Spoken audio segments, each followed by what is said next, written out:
130,000 peso bill. Yun yung worth ng kinainan nila sa isang Japanese restaurant. Ang tanong, nasubukan mo na rin bang kumain sa isang mamahaling restaurant na sobrang mahal din yung mga pagkain nila? Guess the bill. I guess it's 110,000. It's like 130. Guess the bill. Oh, I also think it's 100,000. Guess the I bill. guess it's 150. I think it's 112. Think it's gonna be 120,000. Para sa akin, wala namang problema kapag ikaw ay may kakayahan na gumastos ng ganyang kalaki kapag kumakain ka ng isang restaurant. O kaya kapag nag-shopping or kung gusto mong kumuha ng luxury items in which deserve mo naman, lalong-lalo na kapag pinagpaguran mo yung perang ginagastos mo. Ito kasi ngayon yung Guess the Bill Challenge na karaniwang nakikita natin sa mga vlogs. Kaya lang, medyo kakaibang challenge ito kasi medyo naging viral siya. This is a sponsored event, I believe, and yung video na to ay credits to Emmanuel Atienza. So makikita nyo na kasama niya yung mga ilang personalidad sa internet, sa social media, as well as ilang kilalang beauty queens. And in this case, may kakayahan talaga yung sponsor na gumastos ng ganitong classic event. O, di ba? So, ang pagkakaintindi ko dito, hindi isang tao ang nagbayad dito, kundi isang corporation. And I don't believe na sila-sila din ang nagko-contribute para magbayad ng ganyang kamahal na isang restaurant. So, for as long as kaya mo, then why not, di ba? Wala namang masama kasi ikaw naman yung willing na gumastos and wala ka namang tinatapakang tao. Yun nga lang, merong mga viewers na hindi natuwa sa challenge na ito dahil the price alone is sobrang mahal ito sa isang kainan lang. 130,000 pesos sa isang Japanese restaurant na hindi daw makamasa. Yun nga lang, merong mga viewers na hindi natuwa sa challenge na ito dahil the price alone is sobrang mahal ito sa isang kainan lang. 130,000 pesos sa isang Japanese restaurant na hindi daw makamasa.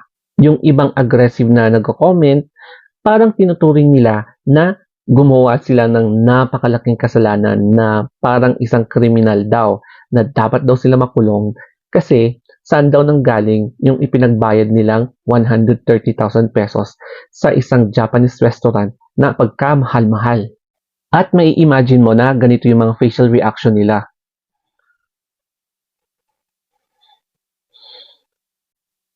Tapos magugulat ka sa comment section. Very positive yung outlook ng mga majority ng mga nagko-comments. So lahat na lang sa Pilipinas, parang wala kang freedom sa lahat ng gagawin mo.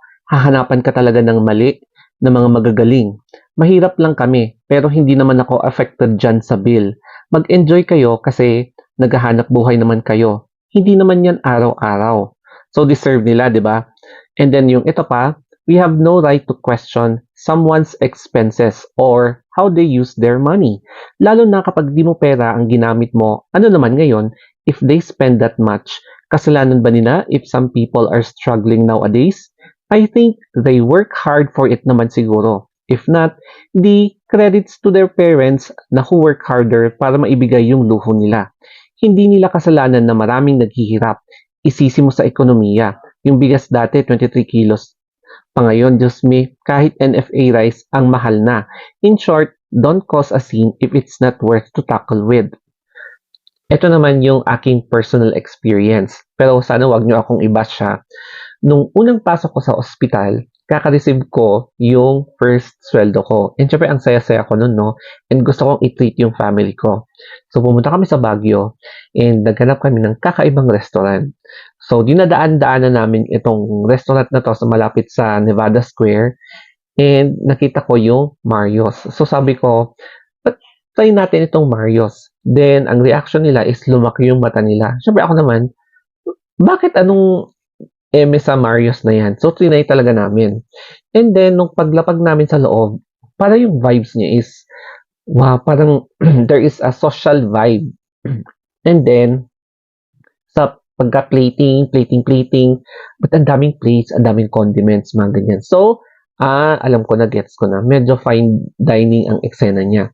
Sinerve yung food, nagustuhan naman namin yung food, kaya lang the price list, okay, medyo may kamahalan nga pala. So, since napasubo na ako, edi go. So, tinodo ko na, no? And then, dumating na yung bill. Yung bill, 6,000. Ayan, 6,000 plus. So, aabot na siya ng malapit na siya sa 7,000 eh. So, nagulat talaga ako. Ang mahal. So, syempre, no choice, no? No choice, walang atrasan. Pero, sa akin naman, syempre, hard-earned money ko naman yon, and gusto ko talaga, in the mood talaga ako na ilibre yung family ko. And then, masaya naman ako kasi wala naman akong inagrabyado. Basta ang importante, naging masaya kami sa gabi na yan. Pero yung pinakamahal, 15 years ago, yung na-experience ko, parang nagkaroon kami ng bill na 21K. So, kung sa inflation ngayon, yung 21K, siguro aabot siya ng 60K. Ayan. During that time kasi, nag-attend kami ng isang shower party. So, syempre, shower party, maraming foods, maraming nomo, and ang isa pa sa nagpamahal doon is nag-rent kami ng mga 3 macho dancers. Pumunta talaga kami sa gay bar para ikakuntsaba yung mga dancer doon without the knowledge ng kanilang manager para makamenos gastos kami sa bar fee. So, dumating sila doon for a couple of 3 hours lang, and then, ayun, umabot talaga ng 21K. So, I think yun yung pinakamahal na parang event na napuntahan ko, in which nagulat kaming lahat kasi ang mahal, and then pina-check namin lahat ng resibo, nirecompute talaga namin, it's 21K talaga. And that was 15 years ago. Tsaka masaya ang naging ending nun, walang naging problema, and nasettle naman yung bill. So, walang nagkaroon ng issue, o di ba? And umuwi kaming lahat na hindi luhaan. Umuwi kaming lahat na masaya. Siyempre, nabusog kami, nangingi kami, nag-enjoy kami, nag-party kami, and nag-gain pa kami ng maraming friends. So, yun lang. I hope na nag-enjoy kayo sa aking kwento. May story time about dito sa mga medyo naging mahal na mga binabayaran sa dine-in. Okay, so thank you so much. Have a nice day and follow me for more stories.